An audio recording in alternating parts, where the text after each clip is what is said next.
Nord-Sud 98.9, Centre 97.3, Est-Ouest 91.7.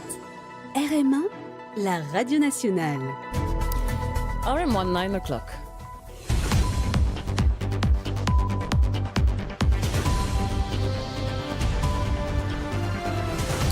The news in English with Eris Stewart. Good morning, Eris. Good morning, Sophie. The headlines. Day 3 of hearings set to take place today in Commission of Inquiry into the death of Andy Selmore. Road death toll rises again as one more fatal road accident takes place last night. Northern Atsu drug seizure sees brother and sister charged. Pleasure boat permit procedures now fully online. FCC warns against bank scam targeting account holders. Chagos agreement sees UK opposition continue US lobbying. In world news, in the United States, Donald Trump delivers State of the Union address. And in sports news, Champions League sees Bodo Glimt eliminate Inter Milan. It will be today the third day of hearings of the Commission of Inquiry into the death of Andy Selmore. Yesterday, a lead prison officer revealed that only 3 prison officers were on duty on the night in question to supervise the 93 detainees of the Kestrel Wings block at Melrose Prison, where the victim was injured. So far, 20 witnesses have been heard in this case, including prison officers, the police's chief forensic pathologist, Dr. Sudesh Kumar Gangadin, a SAMU doctor, as well as police officers. Lovina Sophie tells us more. Yesterday afternoon's hearing was marked by the testimony of 2 prison warders. One of them explained that he was on duty when he heard detainees asking for access to be opened. They were accompanying Andy Selmore, who was injured. He was escorted to the medical unit and reportedly stated that he had fallen. An officer indicated that he had received instructions to transfer the detainee from the Kestrel Wings block to the Payanque unit for security reasons. A lead prison officer also spoke about overcrowding at Melrose, violence within the prison environment, and staff shortages. CCTV footage was also viewed. At around 14:15 near the bathroom, 2 detainees assaulted Andy Selmore using pieces of wood. 6 minutes later, he was taken to the medical complex, received treatment, and then returned to the Kestrel unit at 14:42. At 15:51, he was seen at the Payanque unit in the area reserved for lunch, surrounded by other detainees. According to the control room CCTV supervisor, smoke was visible, suggesting that detainees were smoking something. At 16:10, unable to walk, Andy Selmore was assisted to his dormitory and laid on a mattress. His condition deteriorated. At 16:19, an order was given to transport him again to the medical complex. His death was pronounced at 20:25 by the SAMU. A fatal road accident occurred last night in Montagne Blanche near the Polytechnic's Mauritius campus.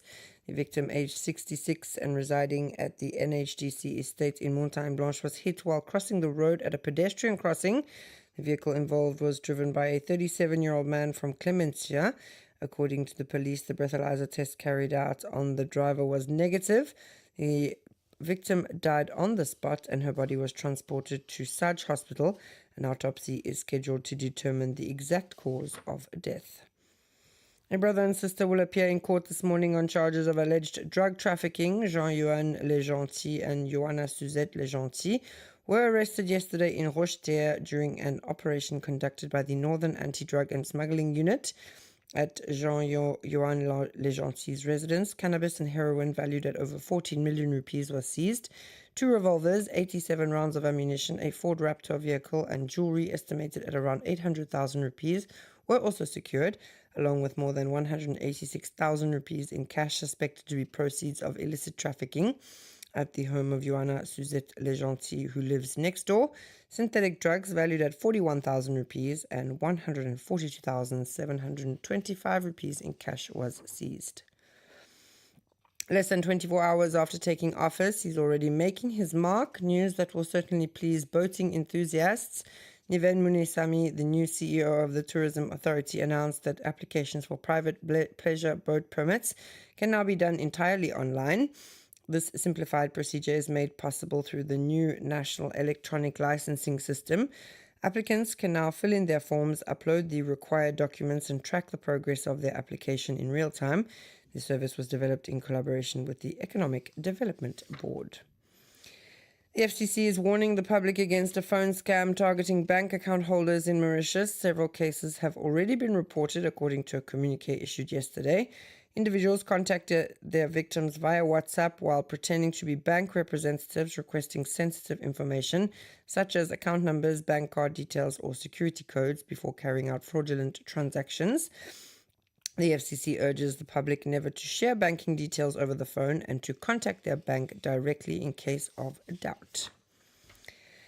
The UK's opposition shadow foreign secretary continues her tour of the United States. Priti Patel has been holding a series of meetings since Monday, notably discussing the Conservative Party's opposition to the Chagos Agreement with the US Under Secretary of State for Public Diplomacy and Public Affairs, Sarah Rogers, as well as Republican Senator Tommy Tuberville. The bill relating to this agreement was scheduled to be debated in the House of Lords at the British Parliament on Monday and again today, but had to be postponed to a later date. No new date has since been announced. Prime Minister Navin Ramgoolam announced on Monday that an inter-ministerial committee has been set up to examine the matter. He intends to consult legal experts to explore the various options. The treaty signed on 22 May last year provides for a 99-year lease for the US military base on Diego Garcia. A first installment of £35 billion under this agreement was expected in May this year. However, last week, Attorney General Gavin Glover indicated that it is now difficult to expect the payment to be made within the initially planned timeframe. And it's 9:06. We're listening to RM1. We move to international news. To applause from Republicans, Donald Trump stated that he inherited a catastrophic situation from the previous administration. After 1 year, he claims to have achieved an unprecedented transformation, speaking of a historic turnaround. The economy, he says, is booming like never before. Inflation is at its lowest level in 5 years, according to the president, and the borders have never been more secure.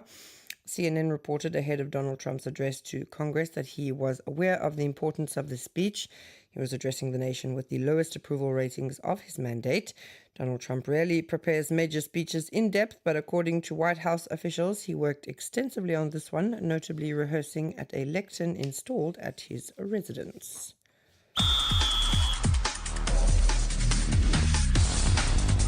And finally, in sports, we end with the Champions League and the return playoff matches played last night. The first shock of the evening, Bodo Glimt pulled off a major upset by eliminating Inter Milan.